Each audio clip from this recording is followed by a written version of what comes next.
नमस्कार दोस्तों, सिंहासन बत्तीसी की श्रृंखला में 18वीं पुतली प्रियदर्शनी की कथा में आप सभी का हार्दिक स्वागत है। 18वें दिन जैसे ही राजा भोज ने सिंहासन पर बैठने का मन बनाया, उनकी बाईं आंख फड़कने लगी। उन्होंने इसे अशुभ मानकर अपना पैर वापस खींच लिया और बोले, सिंहासन में जड़ी हुई पुतलियों, आज मैं इस सिंहासन पर नहीं बैठूंगा। यदि तुम में से कोई कुछ कहना चाहती हो या कोई कथा सुनाना चाहती हो तो सुना दे, मैं सुनने के लिए तैयार हूँ। राजा भोज की बात सुनकर प्रियदर्शनी नाम की 18वीं पुतली उनके सामने प्रकट होकर बोली, राजा भोज, तुम्हारा जन्म राजकुल में होने मात्र से ही तुम इस सिंहासन पर बैठने के अधिकारी नहीं हो गए हो। इसके लिए संस्कारों का होना भी बहुत जरूरी है। मनुष्य के संस्कार, उसका पालन पोषण, वातावरण ही उसे बनाता है। तुम इस सिंहासन के योग्य हो या नहीं, इस बात का विचार मेरे द्वारा कही गई विक्रमादित्य की इस कथा को सुनने के बाद स्वयं ही कर लेना। पुतली ने कथा सुनानी आरंभ कर दी। राजा विक्रमादित्य हमेशा की तरह अपने राजदरबार में बैठे अपने सभासदों से विचार विमर्श कर रहे थे। तभी एक सेवक घबराया हुआ राज दरबार में पहुंचा और बोला, महाराज, एक गुप्तचर ने सूचना भिजवाई है कि एक राक्षस सेना लेकर हमारे राज्य पर हमला करने आ रहा है।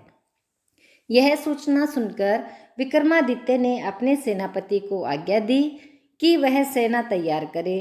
राजा का आदेश पाते ही सेना महल के चारों ओर फैल गई। विक्रमादित्य भी अपनी तलवार लेकर मैदान में जा पहुंचे। देखते ही देखते राक्षसों की सेना ने विक्रमादित्य की सेना पर हमला कर दिया। राक्षसों का सरदार विक्रमादित्य को ललकारते हुए बोला, विक्रमादित्य, आज मैं तुम्हें समाप्त कर दूंगा। तुम्हारे होते हमारे सारे कामों में विघ्न पड़ रहा है। हम जो भी कार्य करते हैं तुम उसमें रुकावट डाल देते हो। इस कारण हमारे कई राक्षस मारे जा चुके हैं। विक्रमादित्य बोले, अगर अपनी खैरियत चाहते हो तो अपनी सेना लेकर यहाँ से भाग जाओ। विक्रमादित्य की बात सुनकर राक्षस ने अपनी तलवार निकाली और जैसे ही उसने उन पर हमला करना चाहा, विक्रमादित्य ने बड़ी ही फुर्ती से अपनी तलवार से राक्षस का सिर धड़ से अलग कर दिया। लेकिन यह देखकर विक्रमादित्य आश्चर्यचकित रह गए कि अब एक राक्षस की जगह वहां 2 राक्षस खड़े थे। उन्होंने तुरंत देवी द्वारा दिए गए बेतालों को याद किया। याद करते ही बेताल तुरंत उसके सामने उपस्थित हो गए।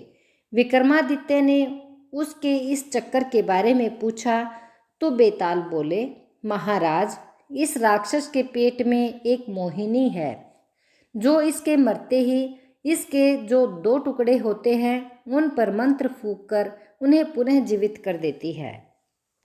विक्रमादित्य बोले, इसका कोई उपाय नहीं है क्या? बेताल बोले, महाराज, इस राक्षस के पेट में जो मोहिनी है वह देवलोक की है। वही इसे पुनः जिंदा कर देती है। इस वक्त तो इसे बस में करने की हमारे पास कोई तरकीब नहीं है। अतः आप इस वक्त इस राक्षस से समझौता कर युद्ध टाल दीजिए। हम बाद में कोई तरकीब पता कर इस समस्या का समाधान करने की चेष्टा करेंगे। विक्रमादित्य बोले, नहीं, मैं इस राक्षस से कोई समझौता नहीं कर सकता। तुम दोनों हमारी सेना के साथ मिलकर इससे युद्ध करो। तब तक मैं एक यज्ञ करके देवताओं को निमंत्रण देता हूँ। महल में पहुंचकर विक्रमादित्य ने यज्ञ शुरू कर सबसे पहले इंद्र देवता का स्मरण किया। इंद्र ने आते ही कहा, तुमने इस युद्ध के अवसर पर यज्ञ का आयोजन कर ठीक नहीं किया। तुम्हें युद्ध करना चाहिए था। खैर, निश्चिंत होकर यज्ञ करो, मैं तुम्हारी सेना की रक्षा करूंगा। लेकिन एक बात याद रखना कि बिना तुम्हारी इस युद्ध में लड़े तुम्हें सफलता नहीं मिलेगी। विक्रमादित्य ने फिर समुद्र देवता की स्तुति आरंभ कर दी। स्तुति आरंभ करते ही विक्रमादित्य के कानों में एक आवाज गूंजी, विक्रमादित्य, मैं समुद्र देवता तुम्हारी स्तुति से प्रसन्न हूँ। तुम किसी भी दूत के हाथ निमंत्रण भिजवाओगे तो मैं आने के बारे में विचार करूँगा। समुद्र देवता की वाणी सुनकर विक्रमादित्य ने एक ब्राह्मण को उनके पास निमंत्रण भेज दिया। फिर उन्होंने अन्य देवताओं की स्तुति करके यज्ञ शुरू किया। उधर ब्राह्मण विक्रमादित्य का निमंत्रण लेकर समुद्र के मध्य खड़ा होकर समुद्र देवता का आह्वान करने लगा। उसने ऊंची आवाज में पुकार कर कहा, हे समुद्र देवता, मैं महाराजा विक्रमादित्य के दूत के रूप में आपको निमंत्रण करता हूँ। वे एक यज्ञ करा रहे हैं, आप उस यज्ञ में सादर आमंत्रित हैं। ब्राह्मण की बात सुनकर समुद्र देवता बोले, हाँ, मैं जानता हूँ कि विक्रमादित्य अपने शत्रु राक्षस से सुरक्षा हेतु यह यज्ञ कर रहे हैं। विक्रमादित्य जैसे ज्ञानी, परोपकारी एवं प्रजावत्सल राजा का निमंत्रण मुझे सहर्ष स्वीकार है, लेकिन मैं चाहकर भी यज्ञ में सम्मिलित नहीं हो सकता। ब्राह्मण ने आश्चर्य से पूछा, लेकिन क्यों समुद्र देवता? समुद्र देवता बोले, इसके पीछे कारण यह है कि अगर मैं वहाँ गया तो मेरे साथ जल भी जाएगा, जल गया तो लहलाती फसलें डूब जाएंगी, मार्ग में गांव और नगर नष्ट हो जाएंगे। मात्र विक्रमादित्य का मन रखने के लिए हजारों लोगों के जीवन को संकट में डालना बुद्धिमानी की बात नहीं है। अतः तुम विक्रमादित्य से कहना कि हमने उनका निमंत्रण स्वीकार कर लिया है, किंतु उनकी ही भलाई के कारण हम उपस्थित होने में असमर्थ हैं। यह कहकर समुद्र देवता ने एक अद्भुत घोड़ा ब्राह्मण को देते हुए कहा, यह घोड़ा तुम हमारी ओर से विक्रमादित्य को भेंट स्वरूप दे देना।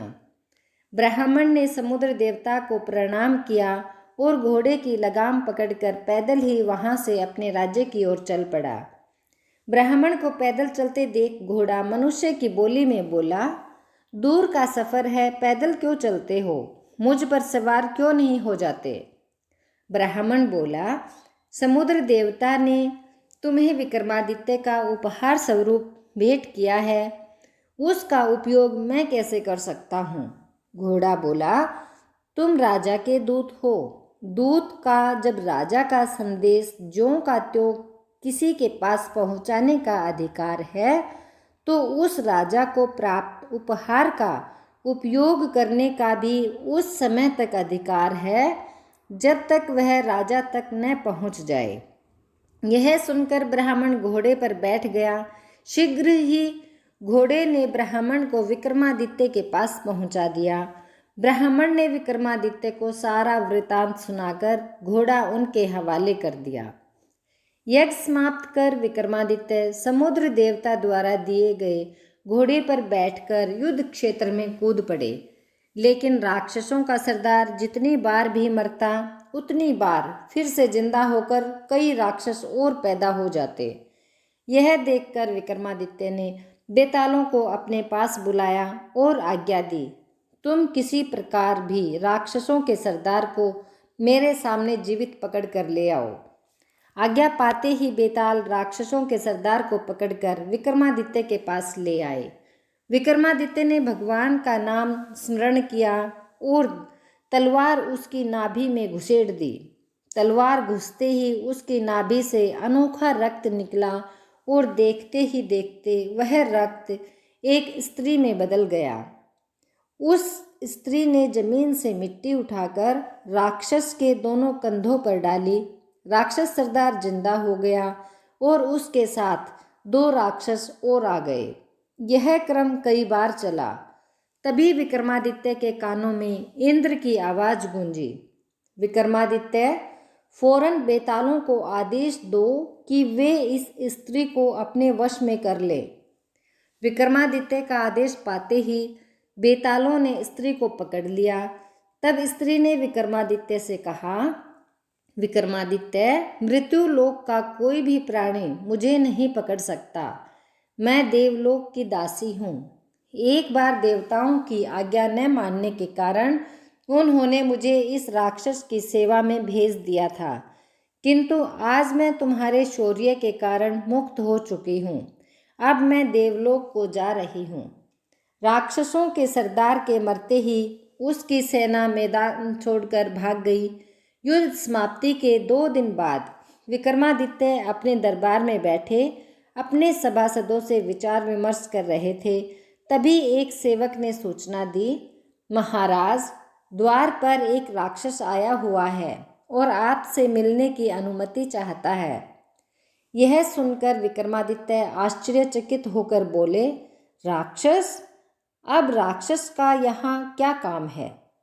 खैर, अंदर भेज दो उसे, आने दो। राक्षस विक्रमादित्य के पास आकर बोला, महाराज, यूं तो हमारी पराजय और आपकी विजय हुई, लेकिन आपका जो यश दानवीरता तीनों लोकों में फैला हुआ है, उसे सुनकर ही मैं आपके पास आया हूँ। मैं आपके घोड़े को देखकर अचंभित था। मेरा विचार था कि यदि राक्षस जाति विजयी होगी तो मैं वह घोड़ा अपने पास रखूंगा, लेकिन मेरा यह स्वप्न अधूरा ही रह गया। महाराज, क्या आप मेरा यह स्वप्न पूरा कर सकते हैं? यह सुनकर विक्रमादित्य ने घोड़ा राक्षस को दे दिया। तब राक्षस बोला, राजन, मैं कोई राक्षस नहीं हूँ, मैं दूसरे राज्य का ब्राह्मण हूँ। तप के द्वारा एक दिन मुझे भगवान शंकर के दर्शन हुए तो उन्होंने मुझे तुम्हारे पास राक्षस के रूप में जाने को कहा। वे आपकी दानशीलता की परीक्षा लेना चाहते थे। वास्तव में आप महान हैं। जो राजा अपने शत्रु को भी देवताओं से मिली भेंट दान में दे सकता है, उसकी दानवीरता का कोई मुकाबला नहीं कर सकता। यह कहकर ब्राह्मण अपने असली रूप में आ गया। विक्रमादित्य ने घोड़े के साथ साथ ब्राह्मण को बहुत सारा धन देकर वहां से विदा किया। ब्राह्मण विक्रमादित्य को आशीर्वाद देकर खुशी खुशी वहां से चला गया। यह कहानी सुनाकर पुतली बोली, सुना तुमने राजा भोज? इतने दानी थे हमारे राजा विक्रमादित्य। उन्होंने देवताओं द्वारा दिया उपहार भी दान में दे दिया। क्या तुमने कभी ऐसा दान किया है? अगर हाँ, तो तुम इस सिंहासन पर बैठने के अधिकारी हो, अन्यथा नहीं। यह कहकर पुतली अदृश्य होकर अपने स्थान पर जाकर समा गई। पुतले की बात सुनकर राजा भोज ने अपनी गर्दन झुका ली, लेकिन उनके मन में सिंहासन पर बैठने का लोभ अभी भी नहीं गया। अब अगले दिन सिंहासन पर बैठने का विचार कर वे अपने महल में वापस लौट आए। तो यह थी सिंहासन बत्तीसी की कहानी, जो 18वीं पुतली प्रियदर्शनी ने राजा भोज को सुनाई। दोस्तों, सिंहासन बत्तीसी की और कहानियों के लिए आप मेरे चैनल को सब्सक्राइब कर लें, और कहानी पसंद आई है तो इसे लाइक अवश्य करें और अपने दोस्तों को इंस्टाग्राम, व्हाट्सएप और फेसबुक पर ज़रूर शेयर करें। धन्यवाद।